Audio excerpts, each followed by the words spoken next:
लगाए, गोरा हो या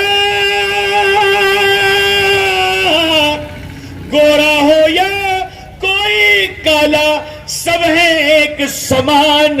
वाह मेरा वाह हिंदुस्तान, क्या कहने, क्या कहने। हिंदुस्तान, ये है मेरा हिंदुस्तान, ये है मेरा हिंदुस्तान। देखिए एक बात कहना चाहता हूं, जो आज के संचालक महोदय हैं, साहिल माधोपुरी है, माधोपुर से ताल्लुक रखते हैं, उत्तराखंड से ताल्लुक रखते हैं। यहाँ एक अलीम वाजिद जो उत्तराखंड की शान है।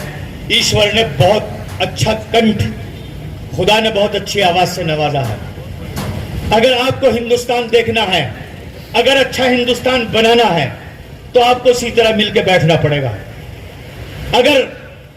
अगर मंदिर की तरफ कोई गलत नजर पड़े, मुसलमान का फर्ज है कि वहां दीवार बन के खड़ा हो जाए उसके सामने।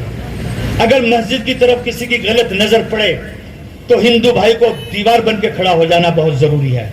यह हिंदुस्तान सिर्फ मुसलमानों से हिंदुस्तान नहीं बन सकता। हिंदुस्तान सिर्फ हिंदुओं से हिंदुस्तान नहीं बन सकता। सिखों से हिंदुस्तान नहीं बन सकता। हिंदुस्तान तब बनता है जब हिंदू, मुस्लिम, सिख, ईसाई इकट्ठे होकर खड़े हों। यानी कि एक गुलशन है, एक चमन है, एक गुलिस्तान है। अगर उसमें सिर्फ गुलाब का फूल हो तो वो चमन अच्छा नहीं लगेगा। ये ईश्वर, ये प्राकृतिक है, कुदरती निजाम है कि एक गुलशन में कितने प्रकार के फूल होते हैं, कितने तरह के फूल होते हैं, जब जाके वो गुलशन होता है। और अगर आप इस हिंदुस्तान को गुलशन देखना चाहते हैं, इसमें तरह तरह के फूल होने बहुत जरूरी है। सबकी कदर कीजिए, सबकी मोहब्बत कीजिए, तभी मजा है। मुझे शेर याद आया कि ये मशवरा है, कभी भी कयाम मत करना। कयाम के मैंने ठहरने के हैं। ये मशवरा है, कभी भी कयाम मत करना, किसी के जुल्फ के साए में शाम मत करना। ये मशवरा है, कभी भी कयाम मत करना, किसी की जुल्फ के साए में शाम मत करना। और मुसलमानों से बात कर रहा हूं मैं, अब इस शेर में मुसलमानों से बात कर रहा हूं। अल्लाह के रसूल का फरमान है, हदीस है कि तुम्हारे पड़ोस में अगर कोई भूखा है, कोई, ये नहीं कहा कि अगर कोई मुसलमान भूखा है, तुम्हारे पड़ोस में अगर कोई भूखा है, तो तुम्हारे पास अगर लुकमा तुम्हारे मुंह में जा रहा है, वो तुम्हारे लिए हराम है। अब इस पड़ोस में कौन कौन आते हैं? सिख भी आते हैं, ईसाई भी आते हैं, हिंदू भाई भी आते हैं, मुसलमान भी आते हैं। आपको सबको ध्यान रखना है। कहा कि यह मशवरा है, कभी भी कयाम मत करना, किसी की जुल्फ के साए में शाम मत करना। तेरे पड़ोस में भूखा ना कोई सो जाए, हलाल रिज्क को अपने हराम मत करना। तेरे पड़ोस में भूखा ना कोई सो जाए, हलाल रिज्क को अपने हराम मत करना। अब शेर आ रहा है, देखिएगा।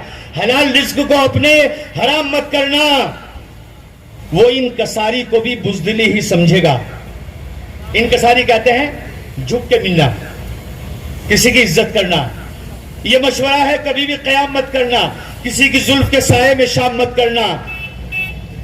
तेरे पड़ोस में भूखा ना कोई सो जाए, हलाल रिज्क को अपने हराम मत करना, वो इनकसारी को भी बुज़दिली ही समझेगा। गुरूर वाले को हरगिज सलाम मत करना। वाह वाह वाह। देश के हम भक्त हैं और जिंदे जावेद हैं, जान देने का हुनर सीखा भगत उस्मान से, सीखा भगत उस्मान। बहुत अच्छे भाई, बहुत अच्छे, बहुत अच्छे भाई जावेद भाई। हाँ पीछे जरा।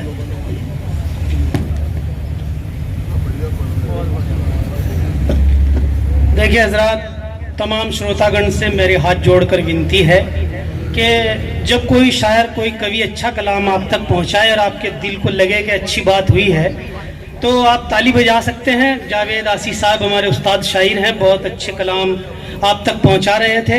हालांकि आप रेस्पॉन्स जब कम देते हैं तो शायर, कवि को ये लगता है कि वो आपको सुनना नहीं चाहते, इसलिए कवि का मूड नहीं बनता शेर पढ़ने का। अगर आप कुछ सुनना चाहते हैं, शेर व शायरी, रचनाएं, कविताएं, तो आपको थोड़ा सा साथ देना पड़ेगा। मैं अलीम वाजिद साहब से तक पहुंचने से पहले एक बार अपने मेहमानों का स्वागत करना ज़रूरी समझता हूं। हमारे दरमियान आज जो हमारे प्रोग्राम में उपस्थित हैं, हमारे एसआई ज्योति नेगी जी, हम उनका स्वागत करते हैं। चौकी इंचार्ज अशोक श्रीवाल जी, ये तमाम लोग हमारे बीच आए हैं, बहुत बहुत शुक्रिया। डॉक्टर तौफीक अहमद कुरैशी साहब जो प्रमुख महासचिव हैं भारतीय किसान सेना के, वो भी हमारे दरमियान हैं। आज के प्रोग्राम की अध्यक्षता कर रहे हैं सोहनलाल अग्रवाल जी और राव सईद अहमद साहिब। ये भी अपने आप में एक अनोखी बात है कि एक प्रोग्राम के दो अध्यक्ष, ये राष्ट्रीय एकता की एक मिसाल भी है हमारे दरमियान। राव आफाक साहब को आप सब लोग जानते हैं, आपके चहेते और जाने पहचाने लीडर हैं, हम उनका भी स्वागत करते हैं। हमारे दरमियान उत्तराखंड खाता खेड़ी रुड़की से तशरीफ लाए हैं आदिल फरीदी साहब, जो राष्ट्रीय मानवाधिकार आयोग के डिप्टी कन्वीनर हैं, सलमान गौड़ साहिब, ये तमाम लोग, राव फैसल साहिब, राव काशिफ मास्टर जी, शोएब भाई, नरेश कुमार जी, गुलजार भाई, मोहसिन भाई, आरिफ कुरैशी साहिब, ये तमाम मेहमान हमारे दरमियान हैं। हम सबका स्वागत करते हैं, खैर मकदम करते हैं। आज की मैं हमारे प्रोग्राम की जो कमेटी है, जिसके सौजन्य से, जिनकी मेहनतों और मशक्क़तों के बाद ये प्रोग्राम इस वजूद में आया है, मैं उनके नाम लेना ज़रूरी समझता हूँ।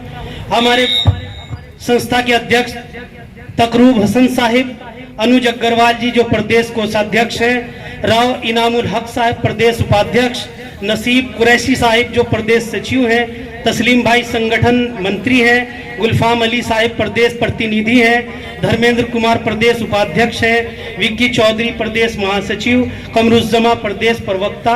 इन तमाम लोगों की मेहनतों का हम जो है उनको बधाई देते हैं कि उन्होंने इतना शानदार आज का ये राष्ट्रीय पर्व स्वतंत्रता दिवस के उपलक्ष्य में ये प्रोग्राम मुनक्किद किया है, हम उनको बधाई देते हैं। आइए मैं गज़ल के उस शायर की तरफ चलना चाहता हूँ जिसको